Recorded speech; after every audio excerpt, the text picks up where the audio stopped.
बॉलीवुड की लेजेंडरी अदाकारा रेखा ने फिल्म इंडस्ट्री पर एक ऐसी छाप छोड़ दी है जो बरसों तक मद्दाहों के जहनों में रहेगी। अपने करियर में दिल मोह लेने वाले किरदार करने वाली रेखा तकरीबन 10 सालों से स्क्रीन से गायब हैं। हाल ही में फैशन मैगजीन वोग अरेबिया के लिए कराए गए शूट से मुताल्लिक एक इंटरव्यू में रेखा ने इसका जवाब दिया कि वो इतने अरसे से किसी फुल लेंथ फिल्म में दिखाई क्यों नहीं दी।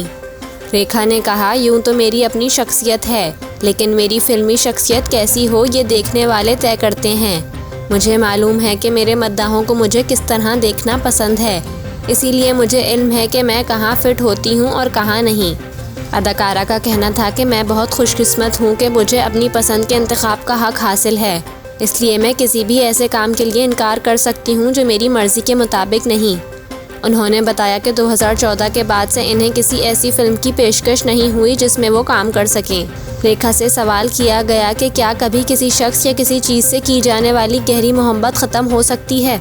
जवाब में अदाकारा ने कहा, जब एक बार रिश्ता कायम हो जाए तो वो हमेशा के लिए होता है, इसमें कमी या ज़्यादती हो सकती है। अब जैसे मैं फ़िल्मों की बात करूं, चाहे मैं बनाऊं या नहीं, चाहे इनमें काम करूं या नहीं, इनके लिए मेरी मोहब्बत हमेशा रहेगी और जब सही वक्त होगा तो मुनासिब प्रोजेक्ट मुझे ढूंढ लेगा। वाज़ेह रहे कि रेखा को आखिरी बार 2014 में रिलीज़ होने वाली फ़िल्म सुपर नानी में देखा गया था।